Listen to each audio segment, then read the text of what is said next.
Yeah. I love my HBCU. And boy, I love it, love it. I love it, love it. I love my HBCU. And man, I hope my team they won. Yeah. I hope my team they won. Yeah. Man, I hope my team they won. Yeah. I hope my team they won. Yeah. I tune into the HBCU Sports Lab to see if my team won or lost. If they lost, I'm quiet as a mouse. But if they won, keep tab. I'ma do the dab, yeah.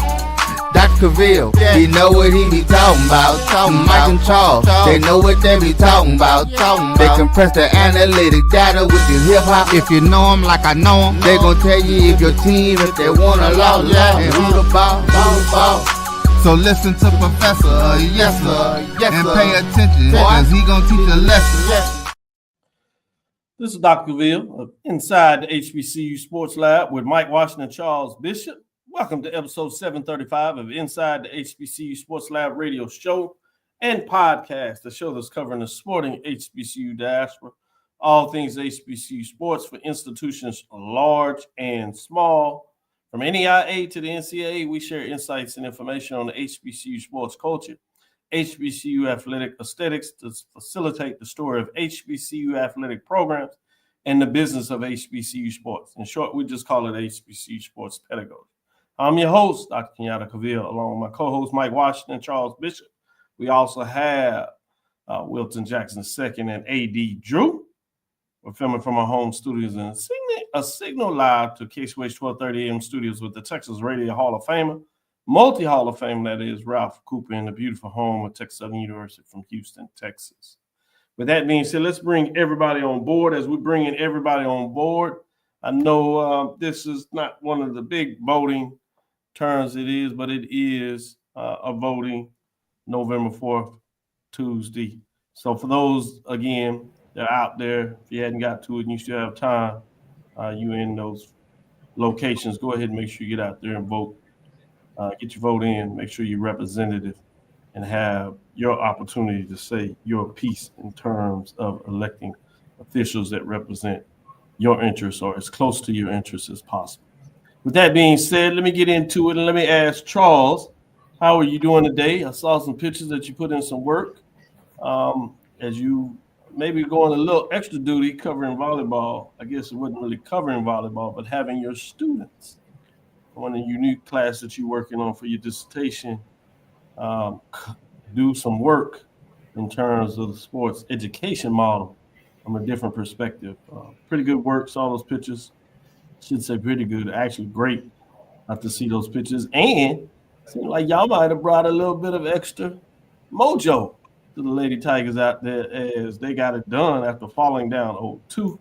They rallied to get the last three and take the match in terms of really tremendous fashion. So shout out to you. How are you doing today? Doing well, Doc. Like you mentioned, it was a fun time out there at the HPNE last night for the final home contest for Texas Southern Lady Tiger volleyball team. And like you said, down 2 sets, but then stormed back and came back to beat Southern. But it was a great opportunity for Dr. Swan Dixon's class to get out there and get hands-on experience. So I was very appreciative of for all his hard work and in terms of turning out the class and making sure that they were able to get out there and get some hands-on experience with game operations. As we give a little shout out to the women's sports, you also have the SWAC tournament going on this week, which means we have a regular season champion. Speaking of that, Jackson State women's a crowned regular season champion as they are the number 1 seed getting into business as we kind of close out on the volleyball season. It's time to get into tournament play for women's soccer where the top 8 teams go, and they'll be in Prairie View for the soccer matchup. So it'll be fascinating. Wish all those teams luck as they move forward. It'll be interesting to see who can shake it down and get it done, who will come out as champions. Last year, tournament champions was Southern. This year, going in to determine, as we said, number 1 seed is Jackson State. I get a chance to share a little bit more about that. But as we get into it, let me see what Big Mike, how he's doing today. Oh, I'm doing just fine, Doc. It's Tuesday after a big week of football. down to one or two games left in some of the mid majors, and we'll talk about that. But other than that, I'm doing just fine. I think I'm gonna pick on you a little bit. I left Charles alone, but sounds like you down. Like your Cowboys didn't do too well last night. Notice I said Yeah, yours. yeah. I know you said you done gave them up, but some people try to still hang on with a little drawstring or whatever. I don't know why. That's pretty good. That's pretty good. Good stuff. Wilton, how you doing today, my brother? I'm doing good, Doc. It's another good week of football coming up. I know Drew's probably over there itching to talk about everything that's about to happen in the CIAA, which it is a lot to consider coming up into this week. So I'm excited to get into some of those games later on. Yeah, you're right. The CIAA takes front stage again. Weeks as it goes down, as they look to see who will be in the following week, who will be in the CIAA football championship game. Similar, at least one side of the equation is finished in the SIAC, but still some thoughts, however, so slightly, in terms of who will be a Albany State Golden Rams opponent in the SIAC championship game. AD Drew in the last segment will break down some of those tiebreaker scenarios and get into the deep end of that. But while I'm saying that, AD Drew, how are you doing today? I'm doing fine. And Dr. Cavil, you opened up with volleyball, and I got to do something last night that I probably haven't done in, probably 10 years. I actually got an opportunity to do PA at a volleyball match yesterday, a collegiate volleyball match. It was an emergency situation. I'll go ahead and say it. My counterparts next door called, even though it was rival week. They needed some help.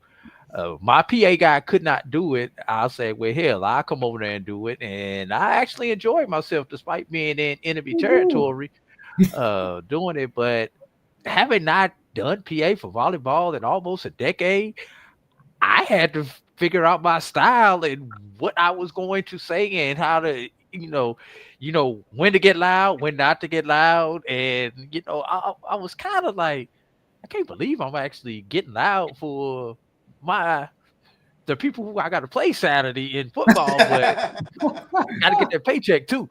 Did you catch the kill? Did you catch the kill? I like it. No, I did not get the kill. I got the kill. Oh, nice. Nice little touchdown. That's what it is. I believe Mike will approve of that. With that, Charles, let me go to you and let's get into some of this news of the day. What do you got going on? What's on your mind? Yeah, let's take a look at the SIAC weekly honors as they honored 4 players this past week for their impressive performances. Denham Johnson from Kentucky State, Dylan Purdy from Central State, Damon Griffin II from Central State, and Xavier Jackson from Clark were all recognized. Let's take a look at the offensive player of the week. It was Denham Johnson from Kentucky State, the quarterback, the junior from Humble, Texas. Big Ben award candidate here, Doc. But Johnson delivered a record-setting performance in the Thoroughbreds win over Clark, Atlanta, posting 393 yards, the second highest single-game total in the SIAC this season. Completed 16 of 21 passes with 5 touchdowns, showcasing exceptional efficiency and command of the offense in one of the league's top passing performances of the year. Defensive player of the week was Dylan Purdy from Central State. Defensive back from Detroit. He capped off the Marauders season with a game-changing performance that spoiled Edward Waters' homecoming in the 21-17 victory. Purdy showcased elite playmaking ability and ball-hawking instincts, recording 3 interceptions, including 2 in the crucial second-half drive and adding 2 tackles to lead the defensive effort. And we take a look at it. The special teams player of the week was Damon Griffin II from Central State. Griffin delivered an electrifying performance on special teams, sparking the Marauders' momentum in the 21-17 victory over Edward Waters. Griffin tallied 4 kickoff returns for 216 yards, highlighted by a 92-yard touchdown return that shifted the game's momentum. And the newcomer of the week is Xavier Jackson of Clark, Atlanta. The freshman quarterback from Tampa, had a career performance in the Panthers meeting with Kentucky State last week. He completed 32 of 49 passes for 425 yards and 4 touchdowns both personal best this season. So shout out to all the SIAC players of the week. Congratulations to the SIAC Players of the Week, and a special nod to the Big Ben candidate that Charles did a shout out to. I like that. I appreciate that. C.E. King High School in Humble, Texas. Big time, big time. Play some good football out in that way. Got out all out of Yes, they Texas. do. Good stuff. Congratulations. Let me go to you, Wilton, in terms of your thoughts. So I'm going to get into some of the CIAA players of the week. We're going to start with the quarterback of the week, Rashawn Matthews Jr. from Virginia State. The junior completed 24 of 31 passes for 291 yards and 4 touchdowns, while also leading the Trojans on the ground with 67 rushing yards and on 8 attempts. We also have offensive receiver of the week, Jalen Pretlow from Virginia State. A week after being held without a touchdown, Jalen Pretlow responded with one of the most efficient scoring performances of the year, catching 5 passes for 80 yards and 3 touchdowns in VSU's win over Lincoln, PA. Offensive back of the week comes as someone that we've been hearing all season, Curtis Allen, Virginia Union. Allen delivered the greatest rushing game in Virginia Union history and one of the most dominant in the nation with 369 rushing yards and 5 touchdowns on 26 carries. His total shattered the previous school record of 319 set in 2022 and ranked among the top 5 rushing performances in all NCAA divisions this season, FBS, FCS, Division II, and Division III. Standout performance from Curtis Allen. We get into a linebacker of the week, Matthew Leach from Fayetteville State. The Fayetteville State senior delivered one of the most complete defensive efforts of the year, recording a game-high 12 tackles, 6 solo, with 0.5 tackles for a loss and multiple drive-ending stops that kept the Broncos within striking distance. Leach helped hold Johnson C. Smith, the CIAA's number 2 scoring offense, to just 10 points through 3 quarters and was a key in limiting Bobby Smith and Kelvin Durham to the lowest rushing totals in conference play this season. Then we get into one of the special teams players of the week, also comes from Virginia Union, Brady Myers. Virginia Union's record-setting afternoon included a perfect outing from Myers, who went 10 for 10 on PAT attempts, the most in a single game in school history. Myers is now 55 for 55 on extra points this season, the only kicker in Division II with 50-plus attempts and 100% conversion rate. Man, shout out to the CIAA and the Players of the Week, particularly Virginia Union, Dr. Parker. I mean, where are you going? What are you feeding these guys? Something. Obviously, he has an eye for talent, both in terms of the running backs and the offensive line, because that's just ridiculous. Is he trying to feed them gumbo? He gotta be Aim out there. Low country ball, Virginia crab soup. I don't know what they doing, but it's your they get it all. Whatever it is, you don't need to stop. I need some of it to be getting it down like that. Let me go to you, AD. What's on your mind? Well, for me, it's football playoff time, super regional time. The first actual regional rankings came out on yesterday. What you saw last week, if you were paying attention, was just the regional contenders. So now we actually have them ranked 1 through 10. And we'll start off in Super Region 1, where we have 3 CIAA teams ranked in the top 10. The number 1 team in that super region is Kutztown, who's 9-0. And remember, these records that I give are Division II records. Okay, so they're 9-0. The number 2 team is Virginia Union with the 8-1 Division II record and division in region record. The number 3 team is Johnson C. Smith, also at 8-1 overall in Division II and in region. And bring it up the rear at number 9 is Fayetteville State, who is 5-3 and 5-3. So that takes care of Super Region 1. So we've got 2 that are solidly in, with a third one needing some things to go right over the next couple of weeks. The one thing that hurts Fayetteville State is they will not play an 11th game. So that will definitely hurt them. Now, let's move over to Super Region 2, where the SIAC sits at. West Florida leads that region with a 9-0 record, 9-0 overall, 7-0 in region. Albany State comes in at number 2, 8-0 record, 8-0 in region. Benedict comes in at number 3, 7-1 and 7-1. And coming in at number 6 is Kentucky State with a 7-1 Division II record, 6-1 in region. So right now, if you're looking at Super Region 2, you've got 2 that are solidly in, and one team, as long as they take care of business, that being Kentucky State, will get in. So there you go. Top 8 make it in both regions this year. That's up. It used to be 7. They are taking all 8 now. So the number 1 no longer gets a bye. Good stuff. Great update. Good report. Hate to see Edward Waters go down. At least would have been interesting just to see how much love they may have gotten. With that, Mike, any final thoughts you want to provide on this segment before we take our first break? No, well, I'll see you on the other side of the break. I'm interested to talk a little bit more about this Division II stuff. I'd like to hear Drew's breakdown because I had some questions about that breakdown about if who wins, if who beats this person, because it's some interesting twist if I understand it correctly. So. Good stuff. Perfectly. Let's get into our top 7 on the other side, and that'll give Mike a chance to talk a little bit about that. We can see if there are any mid-major folks that need to get on the ledge, how many need to become familiar with the basketball since things kicked off yesterday, early tip-offs, promoted today. Division II's got another week. Share that with you. That's just his thing this time of the year. I got Jackson State people texting me since it's mid-major day. They wanted to talk FAMU mid-major.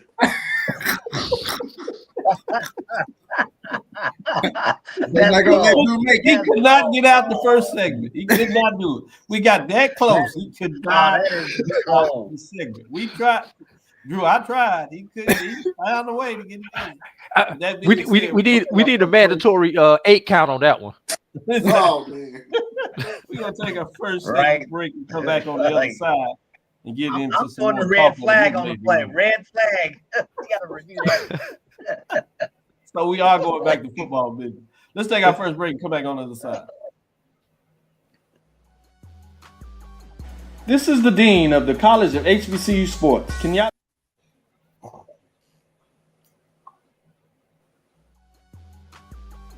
This is the dean of the College of HBCU Sports, Kenyatta Cavil of Dr. Cavil's Inside the HBCU Sports Lab with Mike Washington and Charles Bishop. Come mix it up in the lab where the course lecture is in session every Tuesday from 6 o'clock p.m. Central Standard Time on Facebook Live, YouTube Spreaker, or the BCSN app, as we discuss all things about the HBCU sports culture, including exploring the week that was in the sporting HBCU diaspora, as well as the upcoming week of HBCU sports.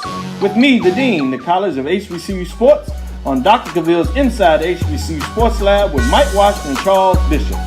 Course lecture dismissed.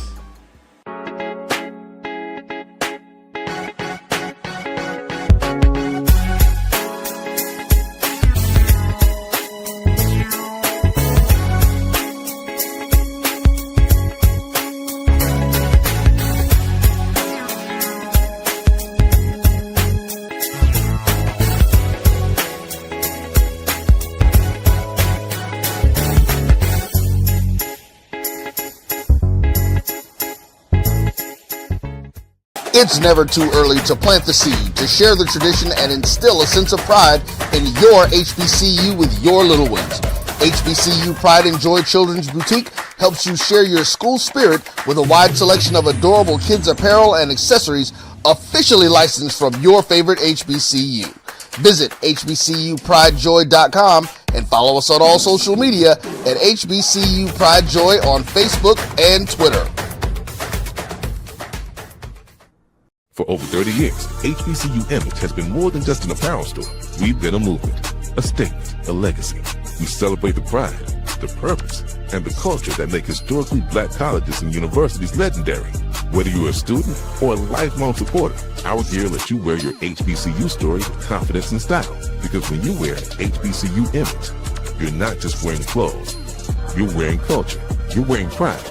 You're wearing purpose. HBCU. College football fans. The Cricket Celebration Bowl is celebrating 10 years of crowning an HBCU national champion. A champion will rise at Mercedes-Benz Stadium on December 13th as the MEAC and SWAC champions clash in Atlanta. Join us for championship football, interactive fan experiences, and iconic marching bands. It's an HBCU family reunion that you don't want to miss. See who will be crowned the next HBCU national champion. For event and ticket information, visit thecelebrationbowl.com. Compress the analytic data with your hip hop. If you know them like I know them, they gon' tell you if your team, if they want a law, and who the ball.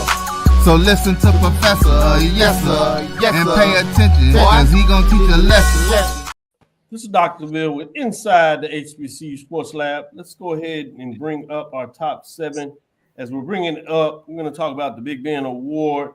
I want to get a little bit of the fact that Charles shared some love in terms of the HBCU award perspective. During the first decade of the SWAC creation in 1920, from 1925 to 1929, Big Ben distinguished himself collegiately, academically, fraternally, as a member of the Wiley College team, as the SWAC All-American champion and Alpha Phi Alpha fraternity member, pledgee in 1925. You could use that term, Mike, at that time. Initiated in 1926. Yeah, it took a little time back then, while compiling championship stories, records, and national honors as an HBCU gridiron legend. As a fullback member of the Wildcat 11, he excelled outside the Eurocentric framing of the American football collegiate context of that era. Mike, what were you going to add to that? Oh, I was just agreeing with you. Yeah, you could say that back then. Just a little bit. Yes. Watch it laugh out with soap. Now, let's get in the top 7 last week before we see the next 7 what the new top 7 will unveil for today. But last week, as we get in these scores in this segment, at number 7, you have Edward Waters Tigers, 5-3, 4-2. You had number 6, Fayetteville State, 5-3, 5-0 going into that week. Kentucky State Thoroughbreds were 6-2, 5-1. Benedict Tigers stood at 7-1, 6-1, while Johnson C. Smith Golden Bulls was 7-1 and 4-1. By now, you know that matchup between Johnson C. Smith, Fayetteville State. It was a good one. Johnson C. Smith got it done this time. And number 2 last week was Virginia Union Panthers sitting at 7-1, 5-0, and Albany State Rams got their first bid at being number 1 as the previous week. Benedict fell in their matchup against Albany State. Albany State climbed all the way to number 1.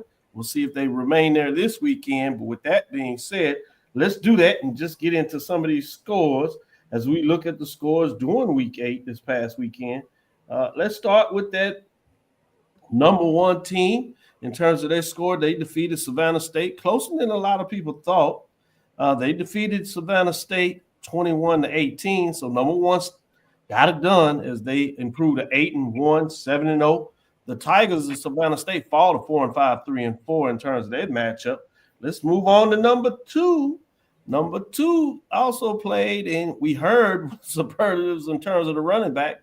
Shouldn't surprise you. Put up 300 yards, your team may put up 70 points. They defeat Bluefield State 70-14 was the final score there. With that, the Panthers improved to 8-1, 6-0 in terms of conference play, while the Big Blue fall to 3-6 overall and 2-4 in terms of what they did in conference play. As we continue to move forward, let's look at number 3. The Golden Rams held that number 3 ranking and defeated Fayetteville State. Finally got it done. Shout out to the Golden Bulls going in there with a lot of heavy expectations. 8-1, 5-1, 17-14. So it was a close one. They had to come from behind, as Wilton was reminding us, thinking early, with Golden Bulls going Golden Bulls? No, they decided they were going to have their horns up and do the Broncos the way they did. Is number 6 falls to 5-4 and 5-1. Shout out to the Golden Bulls. A lot of emotions in that matchup, and you certainly could see why. With that being said, let's go to number 4. Number 4 last week was the Bethune-Cookman. Was the Benedict Tigers as they defeat Virginia and Lynchburg's the Dragons. They improved to 8-1, 6-1, 42-10 as the Dragons fall to 3-2, 3-1. close at part of that game, but kind of got it done there anyway. Moving to number 5, Kentucky State continues to surprise everybody. They make a statement. They improved to 7-2 and 6-1, put themselves in a really solid position. Things got to kind of go their way, but they certainly are looking at a playoff bid as they defeat Clark Atlanta 43-28. The Panthers fall to 2-7, 1-6 on the season, coming crashing down after really having a great season playing for a SIAC championship. That will not be the case this year. So I guess they actually did eat a little bit of the rat poison during the season, maybe ate it too much because it's not working out for the Panthers. But I'm sure they'll be back. We'll talk about that in the spring football season. With that, we also had number 6 was we talked about Fayetteville State. So we're going to move to number 7, which is Edward Waters. They fall to Central State Marauders. They get it done, improving to 3-7, 3-5, as the Tigers fall to 5-4 and 4-3. 21-17 was the score of that contest. That being said, gentlemen, let me start with you, Wilton. Anything surprised you this week in terms of the matchups? I think I know where you're going, but I'll give you first deal. I think again the game I had on my radar was obviously the Johnson C. Smith Fayetteville State game, and I wanted to make sure that they were going to actually get the win because, like I said on the last show this time last week, this was a game they were shut out, and this is the same spot that Johnson C. Smith had been in exactly a year ago, and they couldn't get the job done. And so I was one to say that could Coach Flowers really get his guys to buy in and really get through these next couple weeks of the season? And this game against Fayetteville State, they took care of business. Albeit it was a very close game. And to your point, you kind of just mentioned that I thought they were about to give the game away, but they get the win and they still have a couple, big games to kind of get through the rest of the season. And I know when Drew gets to the last segment, he's going to kind of give out some of those implications of where things sit specifically in the CIAA and Johnson C. Smith's chances to really make an impact. It's a good update there. I agree with you in terms of that matchup. That's one that everybody had their eye on. Top 7, Johnson C. Smith. A lot of us quietly fans that wanting to see Coach Favors get it done, but they get it. With that being said, let me go to your AD, Drew. Stick on the mid-major expertise for the minute right here. What was your big game that kind of stood out to you that had you thinking more than that? Well, we'll start off with Cap Obvious. Two words: Curtis Allen. Woo! We've heard it all weekend. Nothing can be added to what has been said already. I said it Sunday. I'll say it again. I've heard of a 69. I've never heard of a 369. Not in football. And that's what Curtis Allen did. 369 yards on the ground, everybody.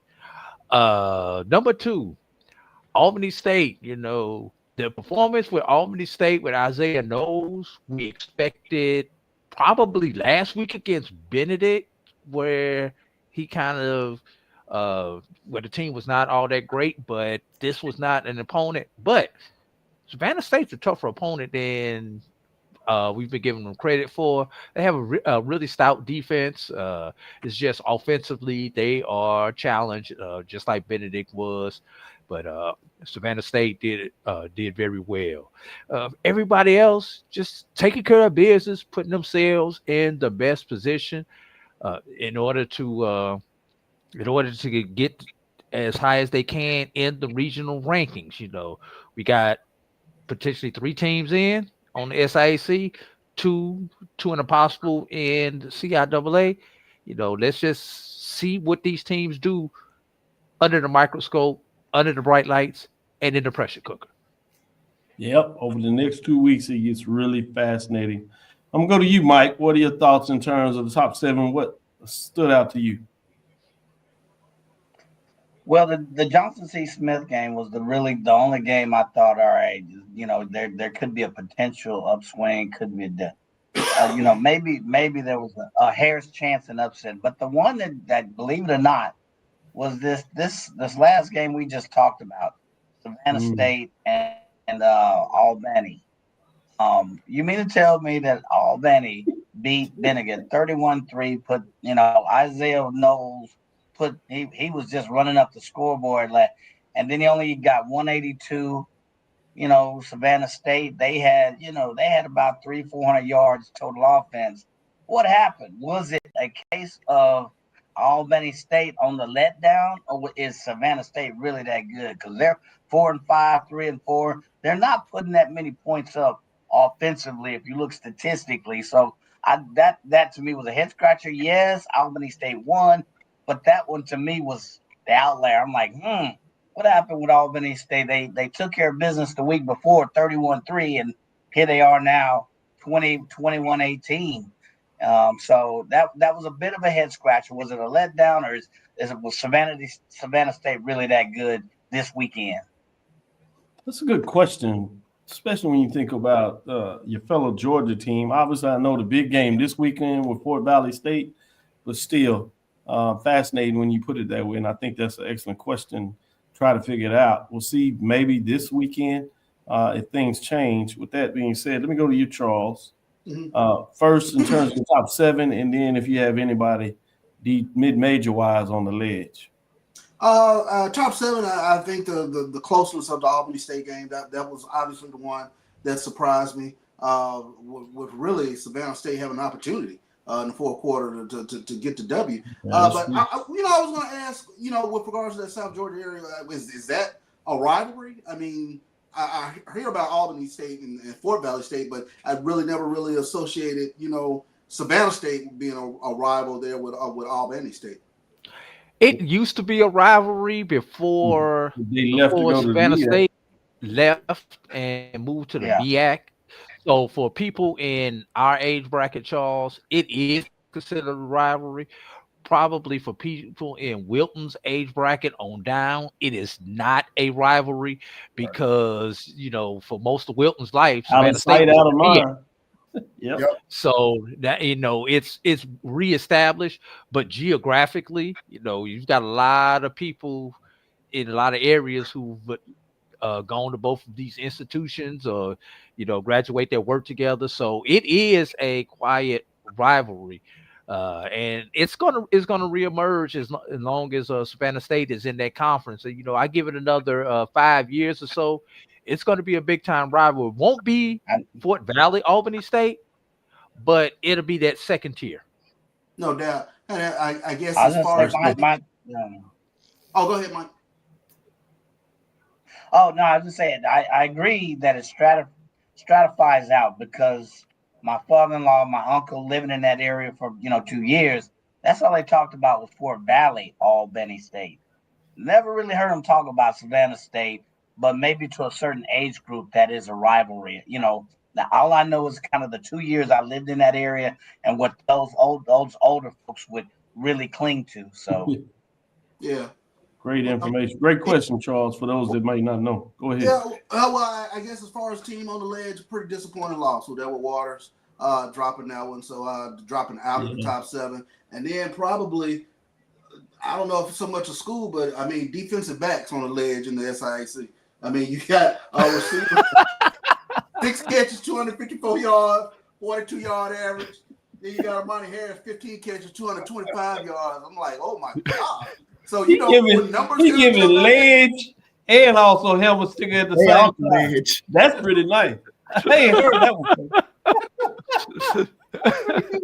Let's take our next break and come out on the other side and go ahead and get into the mid-major division, top 7, and see what it looks like in week number 9.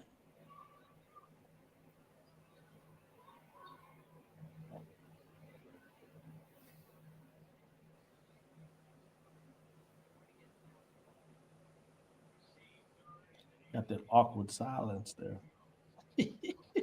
I know.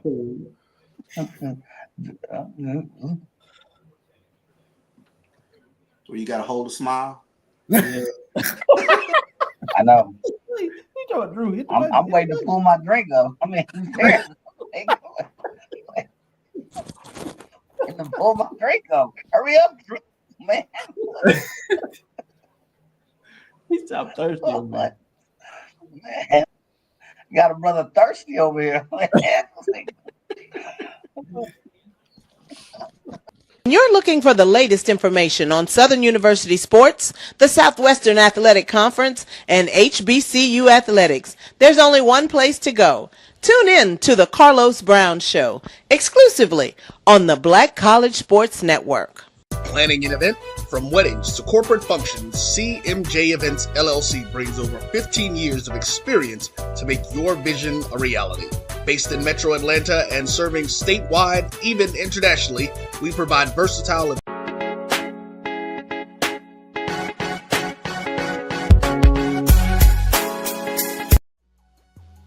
Compress the analytic data with your hip hop. If you know them like I know them, they gon' tell you if your team, if they wanna law, and who the ball. So listen to Professor, yes sir, and pay attention, cause he gon' teach a lesson.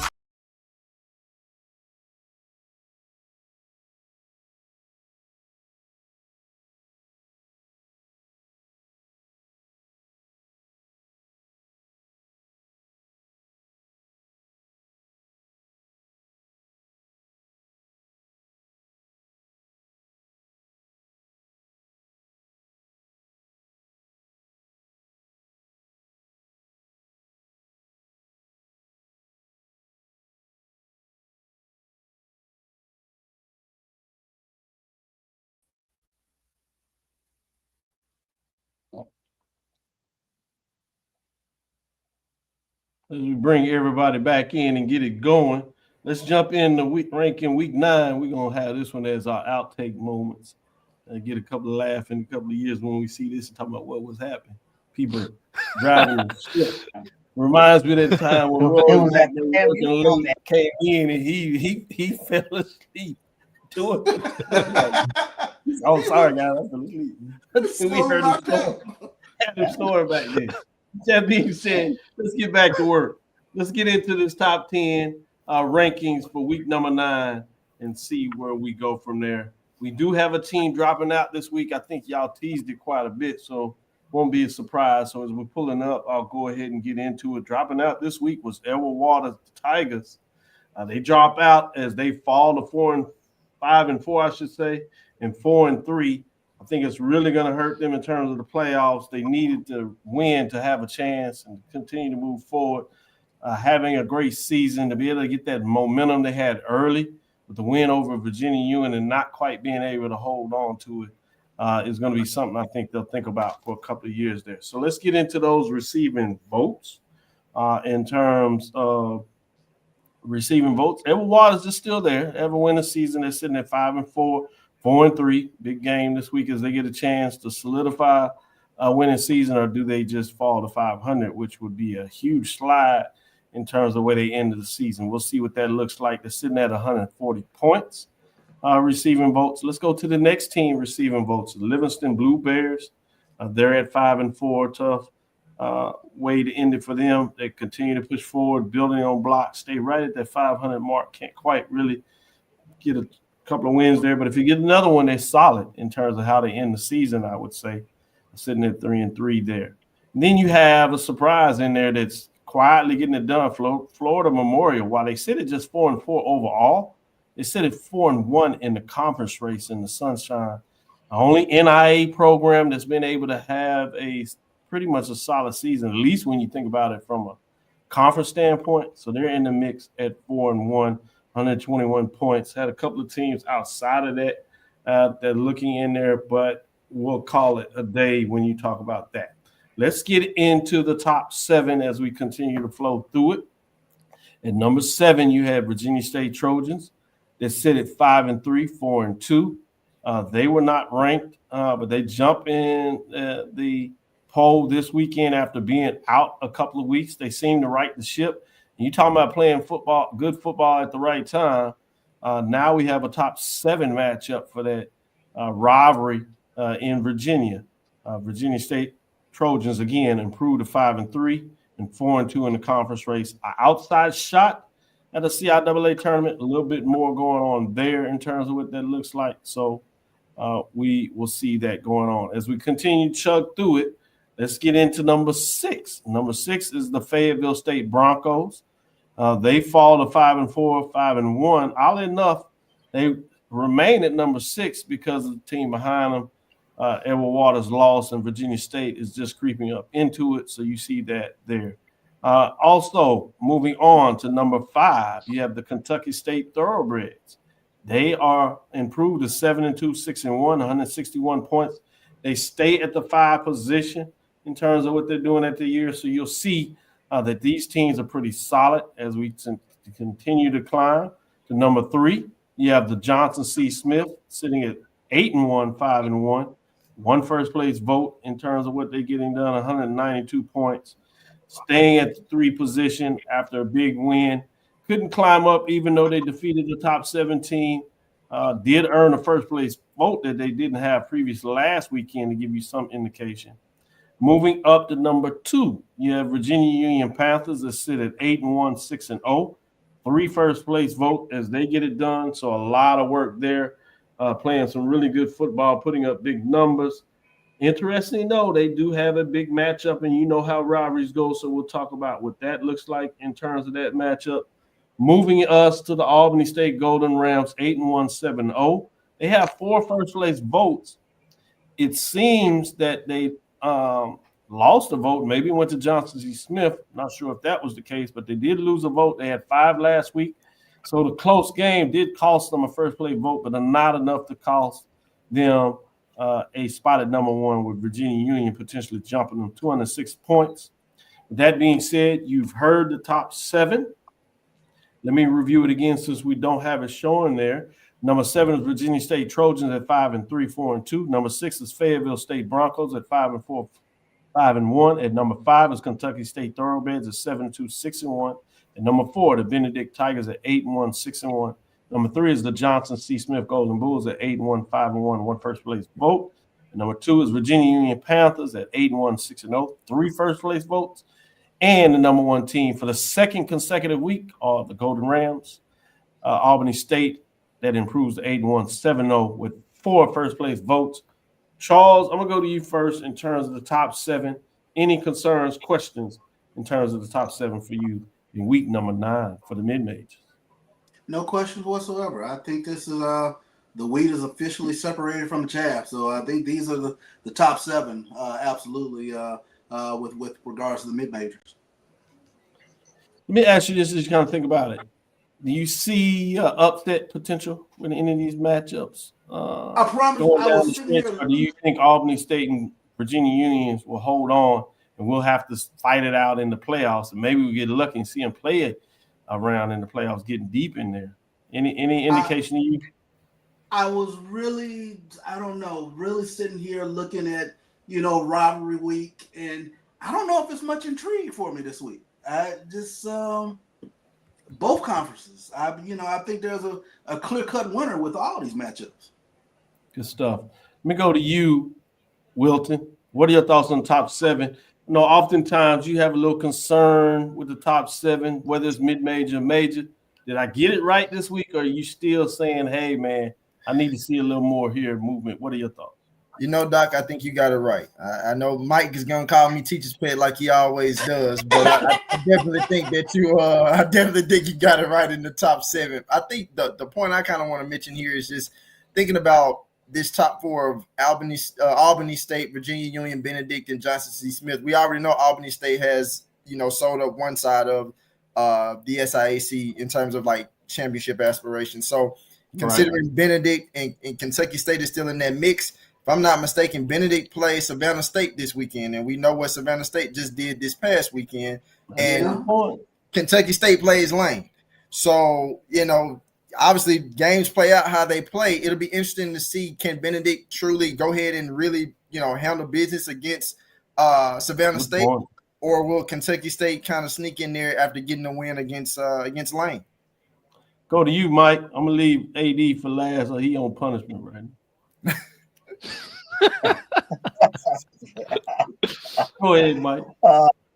Yes, Wilton, you are a little teacher's pet. Yes, Dr. Cavil is absolutely correct. Yes, you get a golden apple. So, he wants the red apple. I agree with CB. I guess the only question I have, and it's totally out of the blue, was I'm looking at it, and in week 2 or 3, I believe Virginia Union has a loss to Edward Waters. Am I remembering that correctly? Did Edward Waters start out beating Virginia Union? And where everybody was drinking Yep. Edward Waters, what happened at mid-season? Man, the I dude guess got a that's just contract out of that win. It did. So I was like, what happened with that? And then to Wilton's point, I'm like, he ran in Albany State and Benedict Titan. I guess so. He ran into the wrong brick wall. The other thing is, I wouldn't think about this game against Savannah State, but I'm like Wilton. I'm like, should we be worrying about that game as well? So other than that, the poll is, I don't want no golden apple. I don't want to be teacher's pet, but you did get the poll right. You got it right this week. Everybody's right. I don't see anything that really concerns me. Not even the Virginia Union game. So, to your point, now I think about it, I appreciate that, Mike. Think about it, Edward Waters, they did have a heck of a schedule when you start thinking about it. They had Virginia Union, Benedict Tigers, Kentucky State, and Albany State. And Benedict and Albany and Kentucky State were on the road. Where was Albany State, AD Drew? What are your thoughts, Top Set? What was Albany State for? Did Albany State play? Albany State went to Benedict. Albany State Okay. went to Benedict. Yep. Yeah. So Edward Waters has played 3 of the top 7 currently. Yeah. Yeah, they did not have Albany State. I'm looking at the schedule right now. Wow. Yeah, I have to give him a little bit on that now. Yeah, with 2 of those games on the road. Any thoughts with you any thought with you, Drew, before we close out this segment? No, I'm glad Wilton pointed that out because that almost snuck past me, the fact that Savannah State and Benedict had to play this Saturday, which brings up an interesting scenario where Benedict loses, Kentucky State wins, and Kentucky State is now in the championship game. Kentucky State will be traveling down to Albany. So I think that's going to be good. I would not be looking for a whole lot of points in that Benedict Savannah State game this particular Saturday. If you get 30 combined points in that game, that's going to be exciting. Yeah, you need to go get your popcorn. Yeah, you have plenty of time to go get your popcorn in that game because you're not going to miss a touchdown probably. Good stuff. Let's take our last break, come back on the other side, and talk about some of those matchups in a little more detail.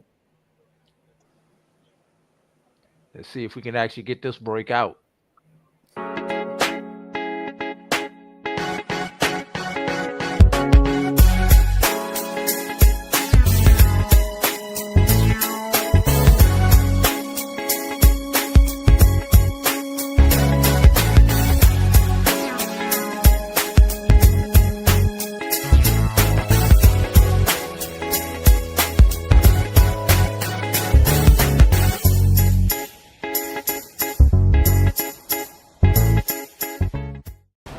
Football fans, the Cricket Celebration Bowl is celebrating 10 years of crowning an HBCU national champion. A champion will rise at Mercedes-Benz Stadium on December 13th as the MEAC and SWAC champions clash in Atlanta. Join us for championship football, interactive fan experiences, and iconic marching bands. It's an HBCU family reunion that you don't want to miss. See who will be crowned the next HBCU national champion. For event and ticket information, visit thecelebrationbowl.com. For over 30 years, HBCU Image has been more than just an apparel store. We've been a movement, a statement, a legacy. We celebrate the pride, the purpose, and the culture that make historically black colleges and universities legendary.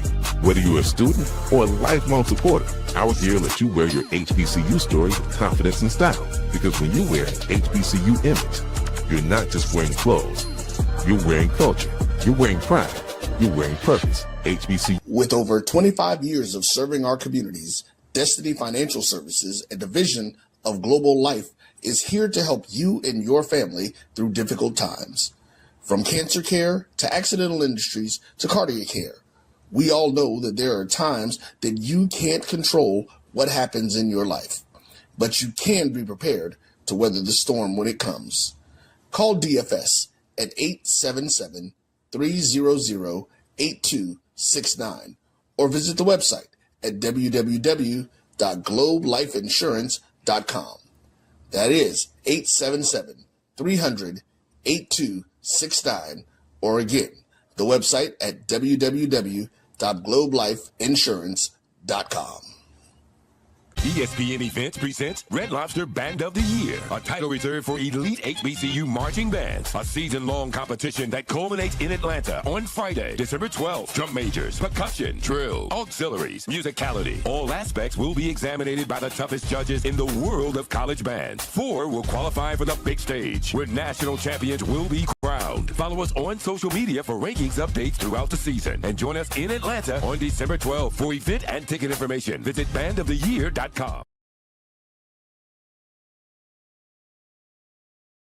Compress the analytic data with your hip hop. If you know them like I know them, they gon' tell you if your team, if they wanna loud and who the ball.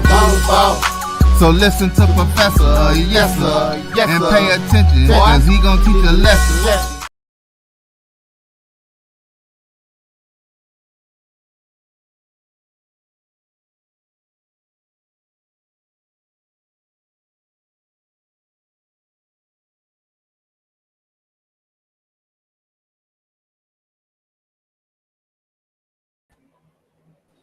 This is Dr. Cavil with Inside the HBCU Sports Lab with Mike Washington, Charles Bishop, Wilton Jackson, the second, and AD Drew. Let's get into these matchups. The first one is going to be a Fountain City Classic matchup.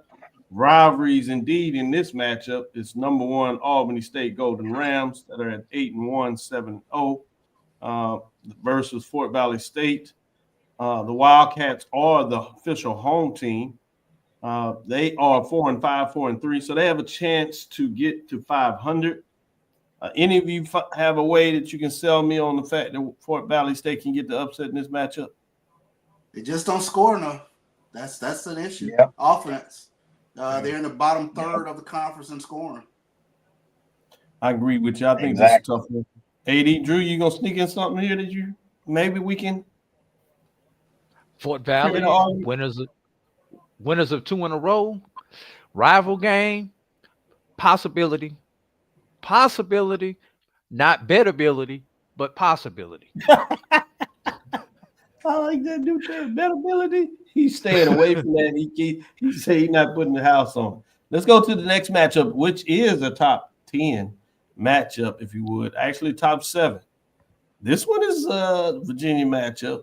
This one was a classic. Virginia State got the upset at the end of the year for a lot of folks, came back and was all but there to grab the trophy in the championship game, but Virginia Union prevails.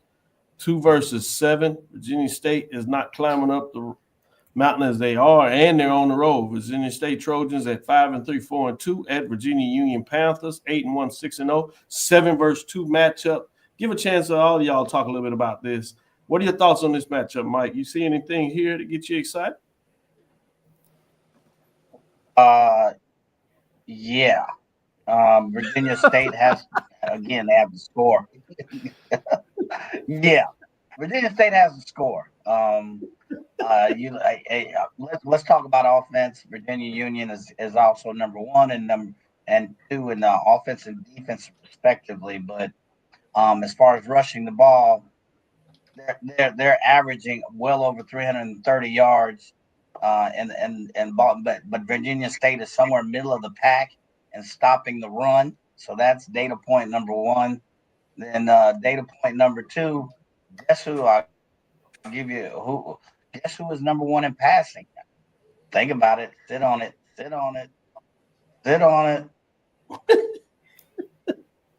No takers. Believe it or not, Virginia State. Yeah, yep. Virginia State is number 1. So can the other data point is, can they do this 278 yards a game in passing against a team that is somewhere down there in 3 and 4 again in defense? So one team really rushes the ball, that's Virginia Union, and they're still a good passing team. They seem to be more balanced, whereas Virginia State seems to be a little bit unbalanced. They're decent pretty good on the passing side and total offense, but on the rushing side, do you make them a one-dimensional game? Either way, I don't see much happening here. My thing is I'm going to go with the number 2 team, and that number 2 team is Virginia Union. So Mike did a lot to sell it to not sell it. Charles, I know I got your hopes up high, but I was trying. But Virginia Union is just too balanced across the board. I mean, we're not even going to talk about defense and and sacks against and things like that. So Virginia Union is way more balanced. Charles. Yeah, I think for Virginia State, Rashawn Matthews has to have a huge day. He's coming off of a 4-touchdown passing day last week. But for Virginia State to get this win, they've got to get that offense up and going against this tough Virginia Union defense. And, you know, I mean, at the end of the day, it's just way too much Curtis Allen. You got to go with Virginia Union with the win. Man, Dr. Henry Frazier III can't even pull out his degree on this one because Dr. Parker's on the other side with 1-2. That's Wilson, right. what are your thoughts? Nah, I got to go with Virginia Union this game. I just think, to Charles' point, like you said, too much Curtis Allen. Virginia Union's averaging close to 46 points per game.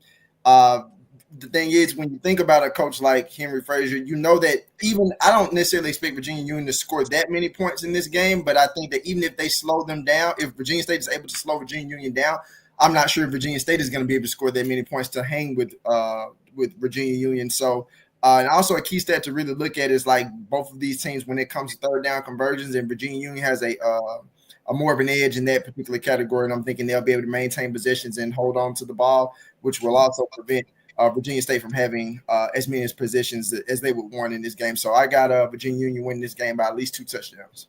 2 touchdowns, at least. I like it. AD Drew? I'm going to get into this a little bit later, but there would be nothing that would be more pleasing in Petersburg, Virginia, than if Virginia State were to beat Virginia Union and knock Virginia Union out of the championship game. It could happen. Right. So I'm just going to leave it right there. We'll talk about it after we get through the rest of these games. Good stuff. Let's get into the matchup. The next one, we're going to stay in the CIAA. This is going to feature a team that's trying to get into the championship game as well. That's number 9, Livingston Blue Bears, 5-4, 4-3, winning season just outside the top 7.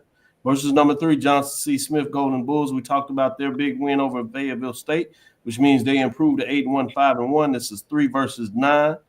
Drew, talk about this matchup. Once again, you got a Livingstone team who's looking to finish above 500 overall and in the conference, and a victory in this game would do it. And raise your hand on this panel if you gave Livingstone a chance in hell last year of beating Johnson C. Smith. Take my hand down. So it could happen, but knowing that is out there, I don't see Johnson C. Smith dropping his game because they know what happened to them last year. Yeah, payback at home as well, too. They got the benefit. Yeah. Wilson, any different thoughts there for you? You think Johnson C. Smith, since they got over the first hurdle, you think they're racing to a championship game, or are you nervous? I'm not nervous for them. I think that I was more nervous about them in the game coming this past weekend against Fayetteville State more so than Livingstone. Once I saw that they got past that test, they gave me a more of an air of confidence for them facing Livingstone this weekend. And to Drew's point, when you're a team that you set in this exact same position last year, you don't forget those feelings. You don't forget that moment of what it felt like. So I think that, like I've been saying, Coach Flowers has his guys locked in. I think this is a different Golden Bulls team that's obviously going to get over the hump. And I definitely think they get a win against Livingstone, probably anywhere between a touchdown and 10 points. Charles, you on this matchup, can you sell me on the upset? I can't sell you on the upset. I think it's a little bit too much Kevin Durham and Bobby Smith. If there was no Curtis Allen, we'd be talking Bobby Smith in this conference. So I think Johnson C. Smith has very good balance going into this game, and they have the better defense. They keep you out of the end zone. So I'll take Johnson C. Smith at home. But I will acknowledge the history. I like this. First HBCU game, correct? Yeah, I was going to get into Middle College. Put that out there. Good call. Versus Livingstone. A lot of history. At that time, Johnson C. Smith was called Middle College. Good information. I'm glad you snuck that in. Good job, Charles. Yeah. With that being said, Mike, What about you? No, they have an easier time trying to sell ice to Eskimos. So all you gonna say is I- that there is a rivalry. It's top 10, but you like Johnson C. Smith. There's a rivalry there, but yeah, Johnson C. Smith. No, you talked about who's that? You talked about Curtis Allen. Well, number 2 is Bobby Smith for Johnson C. Smith, and then you got Durham, at number 2 in passing. So I think it's Johnson C. Smith. I know history is a keynote, but I don't think it'll be this year. Yeah. Sell the shirts, but don't worry about it. Let's look at this one quickly Yep. a little bit. This may get a little more interesting. You do have number 4 Benedict Tigers 8-1, 6-1. Savannah State Tigers, they're trying to play. We teased this a little bit, so we don't have to go into too much detail. 4-5, 3-4. It is a fight between the Tigers. Benedict is on the road to Savannah State to play the number 1 ranked team. Albany State really hard. Albany, as everybody likes to say around those parts. But do you see an upset here? Final call on this? Keep your eye on it, maybe? Keep your eye on Definitely keep your eye on it. Yeah. For sure. Yeah. If Savannah State can score a defensive touchdown and Benedict does not score a defensive touchdown, this game will be fun. Yeah. So we got next one is number 5 Kentucky State at Lane. Shouldn't be a problem here. We will recognize the game that the fact that Kentucky State is sneaking on that door. They would love to see Benedict. They might be doing some scoreboard watching. I don't think it'll hurt them if they do it. All they are on the road, 7-2, 6-1. Lane Dragons is having a season to forget in terms of being 0-9, 0-7, letting it go to the coach. He has a little work to do down there. Next matchup is another team that is looking on the outside in. They need major help. That's Winston-Salem State Rams. It is a rivalry game between these teams in North Carolina. Rams have had a 4-5, 2-4 season. Would give a little bump to the season if they can get this done. Number 6 Fayetteville State, 6 at 5-4, 5-1. They want a win at least on a winning note, winning season, and put themselves in at least shouting distance of the championship game, depending on some things going in their favor. Do you see Winston-Salem State with the upset, particularly since they got to go on the road, the way they played all season? Nope. Nah. I see the white truck outside Dr. Cavil because they have mailed it in. With that being said, I did want to acknowledge the last two. We won't even go through them. You got number 8 Edward Waters at Allen Yellow Jackets. The Tigers are 5-4, 4-3. Important for them the way they really had a great season. They need this victory to at least have a winning season instead of just being at 500. Allen Yellow Jackets, though, they are at home. They get a chance to fight for a 500 season. So interesting there. Quick thought that you want to share, AD? Yeah. Allen has a for real run game, especially when you look at let me think what's the running back? Fabian Duncan. I mean, he's been doing a lot for this Allen not Fabian Duncan, I'm sorry. I can't think of a young man's name.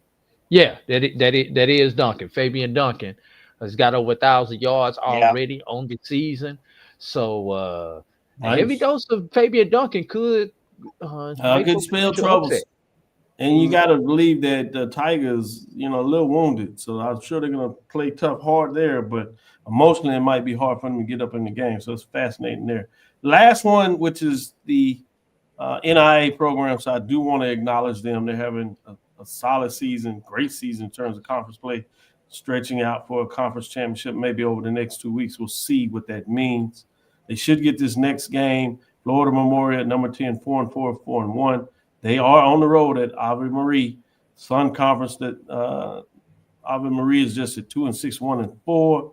So intrigued about that. So keep your eyes to see if Florida Memorial can find a way to get them a Sun Conference championship in football. We'll keep you updated on that over the next couple of weeks in terms of what that looks like. But before we close, I did want to give Drew a chance to kind of talk to the people about some of the scenarios as they're watching these games that we're discussing. What do you understand? Let's start with the CIAA. I think it has a little more things at play. So let's start there first. Then we'll close out with the SIAC.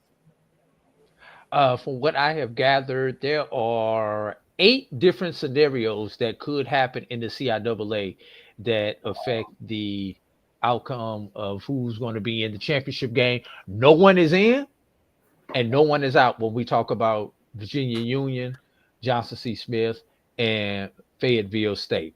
Now, I'll quickly go through these. Obviously, Virginia Union wins, they're in. That's the end of that scenario.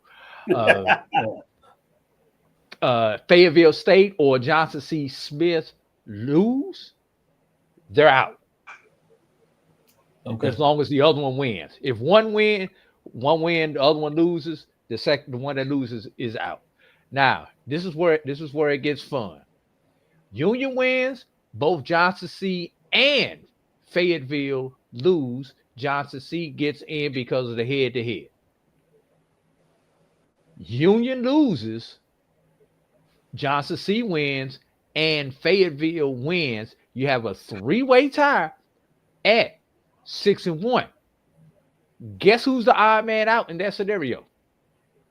Virginia Union. I teased it earlier. Virginia Union. Wow. Yeah. That's crazy. All right. Yep. Union loses. Johnson C wins. Fayetteville loses. You have Johnson C and Union.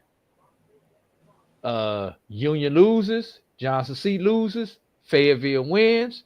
You've got Fayetteville and Union. And our final possible scenario, Union loses. Johnson C lose. Fayetteville lose. You've got Union, Johnson C. Gotcha. Before we go on to the SIAC, Wilton, excuse me, what would be your matchup that you prefer to see in the CIAA? It's up to you.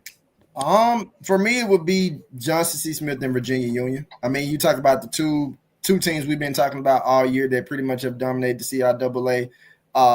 Maybe a Fayetteville State that will come in as a close third, but I want to see Johnson C. Smith get there, mainly due to the fact of, again, how their season ended last year and how they were just this close of getting there. And I think, again, who wouldn't want to play the champ to be able to potentially be the champion of that conference? So I would definitely want to see those two teams play.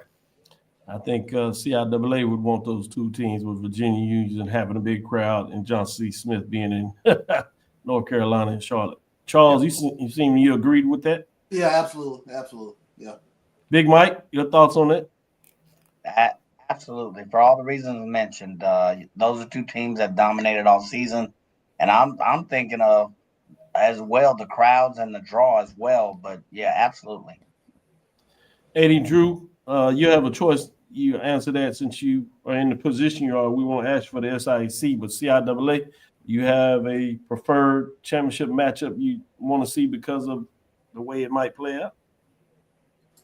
Oh, you as a fan, you have to look for Flowers and Coach Dr. Alvin Parker. I really agree. But question is, could both of these conference championship games be rematches?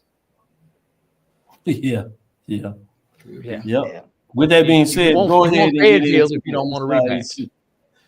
But true. SIAC is a heck of a lot simpler.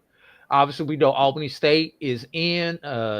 Even if they should happen to lose to Fort Valley and Benedict and Kentucky State win, because they have the head-to-head against both of these institutions. Now, real simple in the SIAC. A win by Benedict and a loss by Kentucky State, Benedict. Win by Kentucky State, loss by Kentucky State, Kentucky State. Should both those teams be tied, either both with a win or both with a loss, advantage Benedict, fourth tiebreaker in the SIAC with strength of schedule among conference opponents. Got it. Good breakdown. Good stuff. Yes. Well, you have your notes. You have your cheat code. You see what you're watching as the games go down. And we'll find out on Sunday who actually is playing for a CIAA championship as well as the SIAC championship. We'll find a little bit more in terms of what's going down in terms of the race for the MEACs and SWAC. With that being said, that'll do it for today. Thank you for listening to Inside the HBCU Sports Lab. Make sure you share our podcast with your friends and colleagues. We'll talk a little bit more and focus on the major division on Thursday. I'll be traveling. I'll be in the mix, so don't be concerned. I'll be in the airport the way things looking because I have a late flight, so I'll be able to deliver the show to you on Thursday. With that being said, I am Kenyatta Cavil, the Dean of HBCU Sports, coming from inside the lab in the College of HBCU Sports with Mike Washington, Charles Bishop. Might tease out a matchup or two on the mid-major level, but did a great job with these gentlemen digging into it today. Again, we want to thank you for listening to Dr. Ville's Inside the HBCU Sports Lab with Mike Washington, Charles Bishop every Tuesday and Thursday, as you know, at 6 o'clock Central Standard Time. On Sunday morning at 9 a.m., I will be doing that probably from the airport as well. That one might be a Nashville airport. We'll see what that looks like. As this week I'm on the road. Charles is on the road. Mike, you're on the road. Wilton, you're on the road. 80 Drew, on the road, or you at home this weekend? Yeah, Cross that's right. the street. You cross the street. Yep. Can't really call it on the road. That's not fair, but we will acknowledge. I don't have own person responsibilities. I like it. Make it clear. Make it clear. So we look forward to Thursday as we discuss the latest news in the lab. Follow me, Dr. Kenyatta Cavil, on Twitter, Facebook, and Instagram. We do have a matchup. Texas Southern goes to Montgomery. Jackson goes to Mississippi Valley State. Can those two teams stay tied on the road? But then Cookland to Grambling, some big matchups in the major division. Then you have Prairie View going to Huntsville, Alabama. So it's going to be fascinating to see what that looks like with those. All those teams I just mentioned are all in the race as you come down the stretch in the SWAC in terms of those teams, top 3 teams in each division. Final 3 weeks should be fascinating in the SWAC to see what happens. Things could clear up real fast this weekend, though. So keep your eyes. We'll have that update one way or the other on Sunday. Inside the HBCU Sports Lab 1 on Facebook. Inside the HBCU Sports Lab on YouTube. Dream big. Continue to move forward. We will talk with you soon. Charles? Of course. Mike? Lecture. Wilton and AD. Dismissed.